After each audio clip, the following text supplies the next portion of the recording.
नमस्कार, यो हो गैलेक्सी प्रदेश न्यूज। शुरुआत में हेडलाइंस।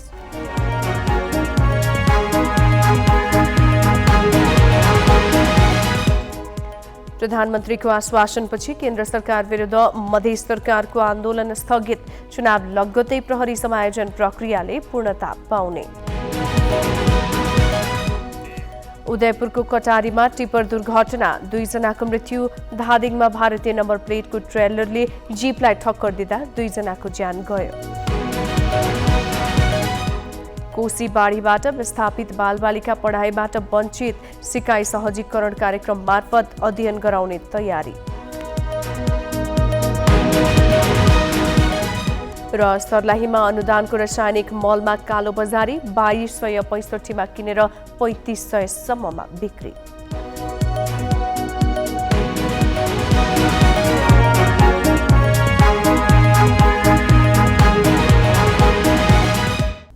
अब न्यूज विस्तारमा।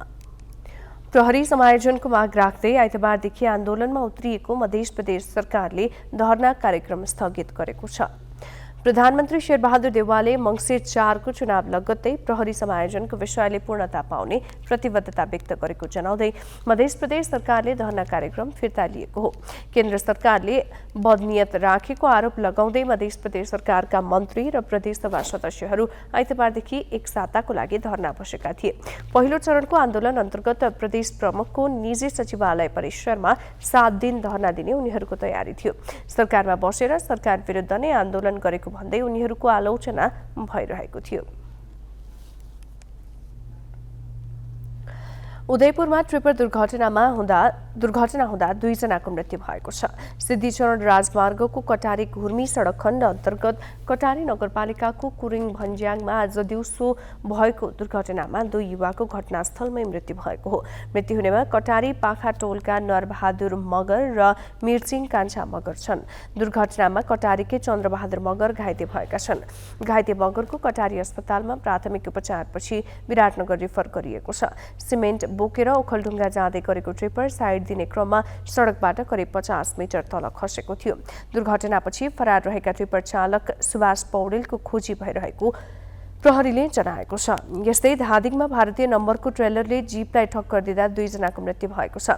धादिङको गल्छी गाउँपालिकामा ट्रेलरको ठक्करबाट ज्वालामुखी गाउँपालिकाका ज्ञानबहादुर नेपाली र बेनीघाट रोराङका राजेन्द्र तामाङको घटनास्थलमै मृत्यु भएको हो।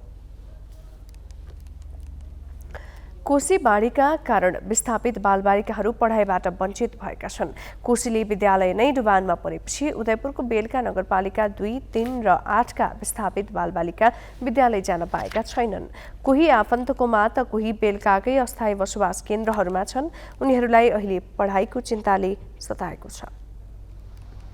कोशी जनता मावि रामपुरमा कक्षा 8 मा अध्ययन गर्दै आएकी लीला मगरलाई विस्थापित हुनुको पीडासँगै पढाइको पनि चिन्ता बढेको छ। सप्तकोशीको भङ्गालो 1 साता अघि गाउँ पसेपछि लीलालाई अब विद्यालय नै जान नपाउने हो कि भन्ने चिन्ता थपिएको हो। हाल उनी वडा नम्बर 3 कै कन्तेचौरी स्थित खसी बाख्रा सङ्कलन केन्द्रको भवनमा परिवारसँगै आश्रय लिइरहेकी छन्। आमाबाहरूसँग बस्न परिरहेछ, पढाइ बिग्रियो, धेरै पढाइ बिग्रियो। यस्तै कोशी हिँडिरहेको भने हामी पढ्न नपाउने होला। बाढीले विस्थापित भएका बेलकाका 500 बढी बालबालिका विद्यालय जानबाट वञ्चित भएका छन्। विस्थापित केन्द्र र आफन्तकोमा आश्रय लिइरहेका उनीहरूको पठन पाठनका विषयमा भने कसैको ध्यान गएको छैन।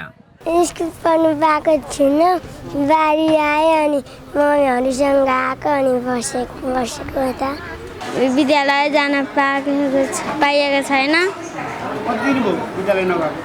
5 दिन। आफ्ना बालबालिकालाई दुःख सुख गरेर पढाउँदै आएका अभिभावकहरू उनीहरूको स्वास्थ्य र शिक्षालाई लिएर चिन्तित छन्। आफूहरू जसोतसो बसे पनि सन्तानको भविष्य के हुने हो भन्ने चिन्ताले सताउने गरेको छ। नानीहरूलाई थोरै केही पढ्ने व्यवस्था मिलाइदिनु भए राम्रो हुन्थ्यो।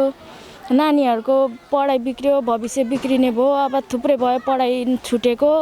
अहिलेसम्म अब बाढीले गर्दा पढ्नु पाइराखेको छैन बच्चाहरू। कसरी तार्नु, फेरि ल्याउनु, कसरी गर्नु टाढो छ। त्यही भएर नानीहरूको सबै पढाइहरू पनि बिग्रिरहेको छ। सप्तकोशी गाउँ पसेपछि यहाँका धौरी टप्पु, श्रीलङ्का टप्पु, एबीसी टप्पु, एकता बस्ती लगायत गाउँ डुबानमा छन्।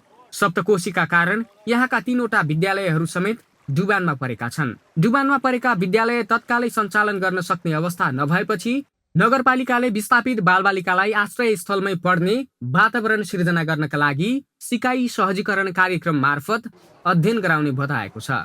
हामीले अब सेल्टरमै सिकाइ सहजीकरण सुरु गर्ने, जसले हाम्रा बालबालिकाहरूको सिकाइमा क्षति नपुगोस्, क्षति न्यूनीकरण भएर केही समयका लागि भए पनि अस्थायी टहराहरूमा भए पनि कार्यक्रम सञ्चालन, सिकाइको कार्यक्रम सञ्चालन गरौँ भनेर हामीले सुरु गरिसकेका छौँ। यसमा हाम्रो यो हप्ताबाटै पठन पाठनको कार्य सुरु हुनेछ, सिकाइ सहजीकरणको कार्य सुरु हुनेछ। विस्थापित बालबालिकालाई घर छाड्नुसँगै उनीहरूको शारीरिक तथा मानसिक स्वास्थ्यमा समेत असर पर्ने देखिन्छ। त्यसैले बालबालिकाको भविष्यका बारेमा सरकारवाला निकायहरूले तादरुकताका साथ दीर्घकालीन उपाय खोज्नु जरुरी छ। ग्यालेक्सी 4Kका लागि उदयपुरबाट अभिमन्यु लामिछानेको रिपोर्ट। रासायनिक मलको माग अनुसार आपूर्ति हुन नसक्दा सर्लाहीमा कालोबजारी बढेको छ। सर्लाहीमा अनुदानको मलमा खुल्ला कालोबजारी हुँदै आए पनि स्थानीय प्रशासन सहितका तालुकदार निकाय भने मौन छन्।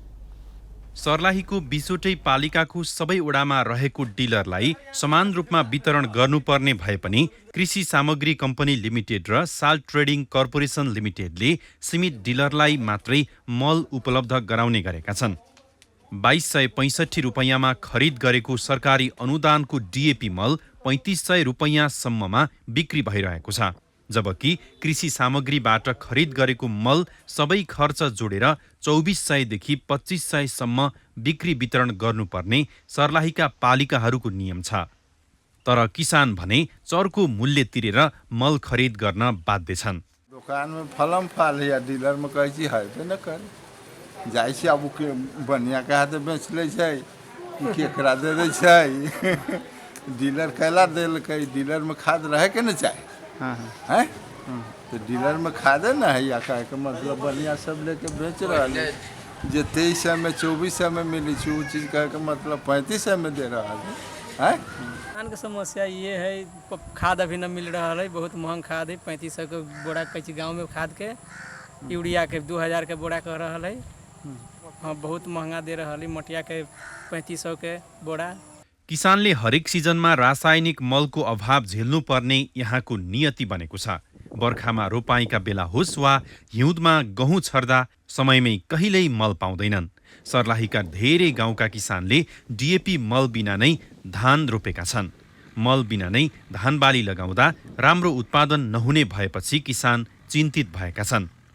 समस्या ये है कि हम सब खेती करी छी, खेती में कोनो फायदा न बुझा रहा है। समय पर कोई सामान न मिल रहा है, जैसे कि जोतिया कोड़िया सब महंगा, डीजल पेट्रोल सब महंगा हो गया है। खाद भी समय से न मिल रहा है, समय से खाद न छिटा रहा है खेत में। बजारमा कृत्रिम अभाव खडा गरी मनोमानी रूपमा मल बिक्री हुँदा जिल्ला प्रशासन कार्यालय भने बेखबर जस्तै छ। मलमा कालोबजारी भइरहँदा उचित अनुगमन हुन सकेको छैन। डिलरले नै प्राप्त गरेको मल त छुट्टिने गरी साल्ट ट्रेडिङले कृषि सामग्री संस्थानले नै वितरण गरेको मल हुनु छुट्टिने गरी त्यो चाहिँ हाकाहाकी त्यसरी 3500 कति भन्नुभयो तपाईँले, त्यसमा 2000 युरिया 2000मा युरिया र डिएपी 3500 पनि बिक्री वितरण गरिरहेको छ भन्ने अहिले तपाईँले त मलाई ठ्याक्कै अहिले यो सकिएपछि सूचना दिनुभयो भने चाहिँ हामी त्यो विवरण तुरुन्तै एक्सन लिन्छौँ। लगायत हामीले पनि एउटा सूचना सङ्कलन सुरु गरिसकेका छौँ। यसमा कारबाहीको भागीदार त उहाँहरूले हुनुपर्छ, जसले गैर कानुनी काम गर्छ त्यसको चाहिँ त्यो भागीदार त हुन्छ। मल उपलब्ध गराउने निकायको बदनियतका कारण मल खरिद गर्दा ठगिँदै आएको किसानको गुनासो छ। समयमै रासायनिक मलको समस्या समाधान गर्न नसके किसानले कृषि पेसा नै छोड्नुपर्ने अवस्था सिर्जना हुने देखिन्छ। ग्यालेक्सी 4Kका लागि सर्लाहीबाट विश्वनाथ ठाकुरको रिपोर्ट। राष्ट्रपति विद्यादेवी भण्डारीले विभिन्न जातिका पर्वलाई कुप्रथा, कुसंस्कार, अन्धविश्वास र पछौटेपन हटाउने अवसरका रूपमा मनाउनु पर्ने बताएकी छन्। गुरुङहरूको सांस्कृतिक पर्व टोटेका अवसरमा पोखरामा आयोजित कार्यक्रममा राष्ट्रपति भण्डारीले टोटे पर्वले कुप्रथा, कुसंस्कार, अन्धविश्वास र पछौटेपन हटाउन ऊर्जा प्रदान गर्ने विश्वास व्यक्त गरिन्। भण्डारीले नेपाली संस्कृतिको संरक्षण र सम्वर्धनमा गुरुङहरूको महत्त्वपूर्ण योगदान रहेको बताइन्। टोटे पर्वको अवसरमा गुरुङ समुदायले महेन्द्रपुलदेखि नयाँ बजार तमुधीको कार्यालयसम्म झाँकी सहितको र्याली निकालेका थिए। राष्ट्रपतिले आजै बिहान विन्ध्यवासिनी मन्दिरको दर्शन गरेकी थिइन्।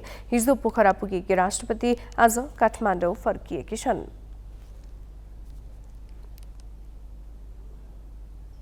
ब्रेकपछि बाँकी न्यूज। नेपाल नागरिक उड्डयन प्राधिकरणले साहसिक खेल अल्ट्रालाइटका सबै किसिमका शुल्क बढाएको छ। प्राधिकरणले अल्ट्रालाइटको एयरपोर्ट अवतरण, कम्युनिकेसन एन्ड नेभिगेसन, सुरक्षा लगायतका शुल्कमा भारी वृद्धि गरेको हो। ल्यान्डिङ शुल्क बापत अल्ट्रालाइट कम्पनीले बुझाउँदै आएको रकममा 10 गुणा बढेको छ। यसको सिधा असर पर्यटन व्यवसायमा पर्नेछ। कम्पनी बन्द गर्नुपर्छ, सर्वाइ गर्न सक्दैन। कता 30,000 तिरेको पर मन्थ, अब त 3.5 लाख। यो त हुँदैन। त प्राइस पनि इन्क्रिज गर्ने हुँदैन। यो त बालान्स हुनुपर्ने प्राइसको। एकदम गाह्रो हुने भयो हामीलाई, प्राइस धेरै बढाउनु पर्ने भयो। गेस्टलाई नै गाह्रो पर्छ। पहिल्यै अब यत्रो प्राइस छ भन्थे इन्डियन गेस्टहरू, नेपाली गेस्टहरूलाई नै एकदम गाह्रो हो। फरेनरहरूलाई त्यति धेरै फरक पर्थेन पहिला चाहिँ। अहिले त नेपालीलाई 15,000 बनाउनु पर्ने अवस्था भइसकेछ। अब त्यति कस्टमा चाहिँ यिनीहरू उडेनन् भने, कम भइदियो भने, गेस्ट कम भयो भने हाम्रो कम्पनी नै सञ्चालन गर्ने अवस्थामा हुँदैन। अल्ट्रालाइट अवतरण शुल्क 68 रुपैयाँ 75 पैसाबाट बढाएर 678 रुपैयाँ 50 पैसा पुर्याइएको छ।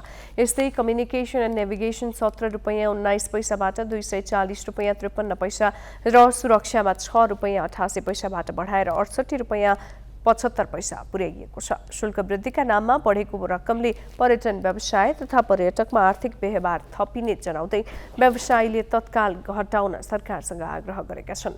सन् 1996बाट साहसिक खेलका रूपमा सुरु भएको अल्ट्रालाइटका पोखरामा हाल 4 कम्पनी छन्। हिरोज कन्स्ट्रक्सनले ठेक्कामा लिएको भरतपुर विमानस्थलको व्यावसायिक भवनको ठेक्का रद्द भइसक्दा पनि सट्टरहरू व्यवसायीले कब्जा गरिरहेको पाइएको छ। प्राधिकरणले सम्झौता उल्लङ्घन भएको पाएपछि 2078 चैत्र 6 गते नै ठेक्का रद्द गरेको छ। तर व्यापारीले अझैसम्म पसल सञ्चालन गर्न छाडेका छैनन्। व्यापारीहरू जुन पहिलेदेखि त्यसमा बसिराख्नु भएको थियो त्यो उहाँहरू बसिराख्नु भएको छ। अब त्यो कमर्सियल बिल्डिङ 988.28 वर्ग मिटरमा चाहिँ निर्माण भएको छ। त्यो बाहेक लगभग 500 स्क्वायर मिटर जग्गाहरू चाहिँ व्यापारीहरूले स्वस्फूर्त रूपमा कब्जा गरेर त्यसमा संरचनाहरू निर्माण गरेर व्यापार व्यवसायहरू सञ्चालन गरेको देखिन्छ। त्यसलाई हामीले खाली गराउन सकेका छैनौँ। विमानस्थल प्रशासनले ठेक्का रद्द भएको जानकारी गराएर पटक पटक हट्न पत्राचार गरे पनि व्यापारीले अटेर गरिरहेका छन्। 44वटा व्यावसायिक सट्टर रहेको भवन प्रयोगका लागि हिरोजले 2076 साउन 13 गते प्राधिकरणसँग 3 वर्षको लागि 6 करोडमा सम्झौता गरेको थियो। प्राधिकरणले ठेक्का रद्द गरी ठेकेदारलाई कालो सूचीमा राखेको छ। ठेकेदारबाट 1 करोड 90 लाख ब्याङ्क ग्यारेन्टी जफत गरे पनि हिरोजले 2 करोड 8 लाख प्राधिकरणलाई तिर्न बाँकी छ। कालीगण्डकी नदीको अवैध दोहन रोक्न 4 जिल्लाका सरकारवालाले ऐक्यबद्धता जनाएका छन्। नदीको अवैध दोहन रोक्न पर्वत, म्याग्दी, बागलुङ र मुस्ताङका जिल्ला समन्वय समिति प्रमुखले ऐक्यबद्धता जनाएका हुन्। क्रसर उद्योगीले कालीगण्डकी नदीमै ठुल्ठुला मेसिन लगेर दोहन गरिरहेका बेला समन्वय प्रमुखहरूले रोक्न पहल थालेका छन्। र अरू जिल्लामा भन्दा पर्वत जिल्लामा चाहिँ यो घाटहरू पनि धेरैभन्दा धेरै भएको हुँदाखेरि हामीलाई एकदमै हम्मे भयो। त्यसको हम्मेले गर्दाखेरि विशेष गरी तब वर्षमा मैले पर्वतले गुहारैमा आएको है। यसलाई भने मान्नु होला, तपाईँहरूको सीमित ठाउँ थियो, हाम्रो धेरै ठाउँ थियो। त्यसैले धेरै ठाउँ भएको हुँदाखेरि हामीले काम गर्न धेरै नै अप्ठ्यारो पऱ्यो। र म आफै नि 4-5 पटक चाहिँ पहिले प्राइभेट गाडीमा, कहिले काहीँ चाहिँ तपाईँको चाहिँ सरकारी गाडीमा, कहिले चाहिँ बाइकमा पनि आएर मैले व्यक्तिगत रूपमा पनि धेरैचोटि हेर्दाखेरि हामीले कन्ट्रोल गर्ने परिस्थिति चाहिँ नहुने परिस्थिति देखियो। अवैध उत्खननले कालीगण्डकी नदी भासिँदै गएको छ भने म्याग्दीको बेनी बजार जोखिममा परेको छ। धेरै ठाउँमा खेतीयोग्य जमिन पुरिएका छन्। सरकारले दाङ स्थित राप्ती नदीका दुवै किनारमा तटबन्ध सहित पक्की सडक बनाउने महत्वाकांक्षी योजना अघि बढाएको छ। राप्ती नदीमा आउने बाढीका कारण हुने कटान र डुबानको समस्यालाई दीर्घकालीन रूपमा समाधान गर्न तथा नदी किनारमा पर्यटकीय गन्तव्य क्षेत्र बनाउने लक्ष्य सहित सडक निर्माण र तटबन्धको काम अघि बढाइएको हो। शहरी विकास मन्त्रालय र एसियाली विकास ब्याङ्कको संयुक्त लगानीमा करिडोर निर्माण हुनेछ। रिभरलाई एउटा टुरिज्म एरिया टुरिस्ट एरियाको रूपमा डेभलप गर्ने, त्यसको लागि ठाउँ ठाउँमा पार्कहरू बनाउने, त्यो पार्क निर्माण गर्नको लागि पनि हामीसँग सफिसियन्ट जमिनहरू हुन्छ। यसको लागि यो उद्देश्य प्राप्तिको लागि कोरिडोरको कन्सेप्ट आएको छ। राप्ती करिडोर नाम दिएर नदीको दुवै किनारमा सडक बनाउन 10 अर्ब बजेट लागत अनुमान गरिएको छ। नदीको दुवैतर्फ गरी 135 किलोमिटर लामो र 21 मिटर चौडा सडक बन्नेछ। मन्त्री चौधरीले राप्ती गाउँपालिका वडा नम्बर 1 पाखा पानीमा कोरिडोरको शिलान्यास गरेका छन्। ब्रेकपछि बाँकी न्यूज। डडेलधुरामा पहिलो पटक सवारी चालक अनुमति पत्रको परीक्षा सञ्चालन भएको छ। यातायात व्यवस्था कार्यालय डडेलधुराले आइतबार लाइसेन्सको लिखित परीक्षा सञ्चालन गरेको हो। कार्यालयले पहिलो पटक मोटरसाइकल, स्कुटर, जीप र कारको लिखित परीक्षा सञ्चालन गरेको जनाएको छ।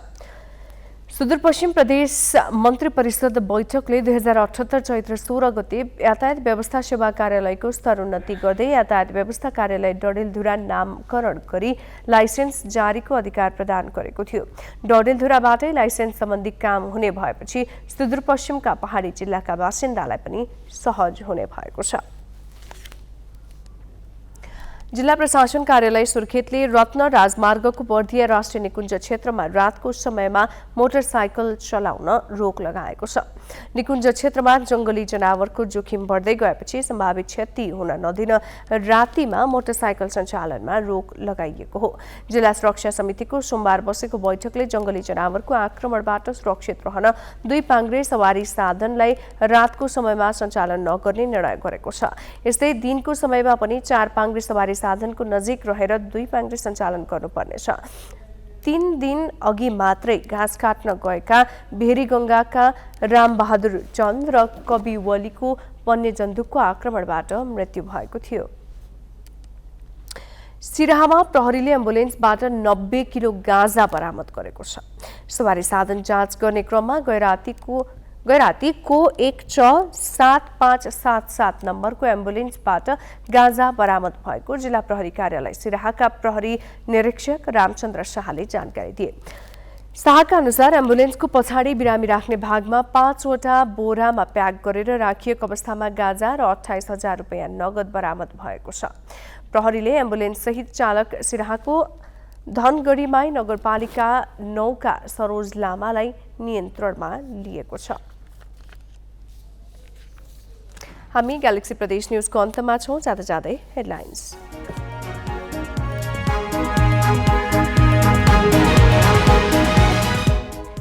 प्रधानमन्त्रीको आश्वासनपछि केन्द्र सरकार विरुद्ध मधेस सरकारको आन्दोलन स्थगित, चुनाव लगत्तै प्रहरी समायोजन प्रक्रियाले पूर्णता पाउने।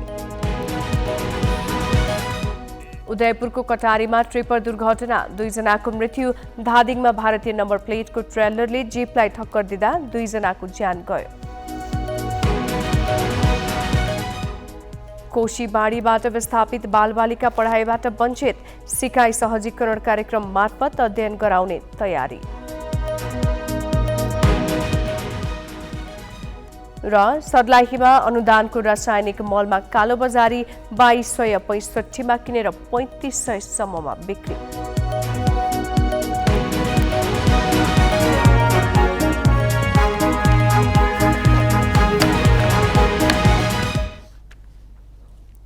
ग्यालेक्सी प्रदेश न्यूज अहिलेलाई सकियो। राति 8 बजे ग्यालेक्सी न्यूज आवर लिएर आउनेछौँ। नमस्ते।